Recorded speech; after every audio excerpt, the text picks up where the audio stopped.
या किल्ल्याची पाहणी ते दिसा आमच्या प्रवीण आल्लेकर सरान केलेली असा आणि ती आल्लेकर सरान पोवन 15 दीस जाले आयज तरी पूण ह्यो सिटींग MLA जो हांगासलो बाबू आजगांवकर ट्युरिस्ट मिनिस्टर तो अजून येवन तेणी पळोवंक ना.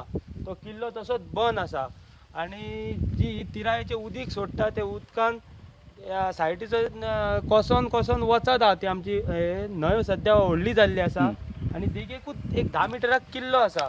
तो किल्लो जर तसोच जर हे उदीक सोडून सोडून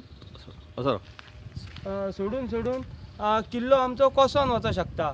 सो आतां ते आल्लेकर सराक आमी तेन्ना सांगलेलें कितें तर ह्या आमच्या 3 गांवां भितर कोणाक तरी एक तर जॉब करपाचो म्हणून आल्लेकर सरानूय आमकां सांगला आपूण जर समज ह्या फुडें निवडून येयलो जाल्यार त्या किल्ल्याचेर आमच्या ह्या 3 गांवां भितर कोणाक तरी आपूण तें काम दितलो म्हणून. पूण आजून आमच्या ह्या MLA जो आहा तेणी आजून येवन तो पळोवंक सुद्दां ना बाबा ते सायडीन कसो मोडला तो. सो हांव इतलेंच रिक्वेस्ट करता तेणी येवन ह्या 4 दिसां भितर तो किल्ल्याची पाहणी करपाची आणि जो कोण हांगा किल्ल्याचेर आतां सद्या काम करता तेका तरी हाडून थोड्या दिसांक बसोवपाचो हांगा. कित्याक आत्तां हांगासर एक ट्युरिस्ट येयल्ले ते रिटर्न गेले कित्याक ते लॉक आसा. फाल्यां संडे आसा, संडेचे लोक खूब येतात तेन्ना हो किल्लो बंद आसल्यार तांकां पळोवपाक कांय मेळना. ते सो इतलेंच सांगता हांव तेणी तो बेगींतल्या बेगीन हो आमचो किल्लो ओपन करपाचो. त्या सायडीन मोडला तेजी ती पाहणी करून तो किल्ल्याचें काम स्टार्ट करपाचें.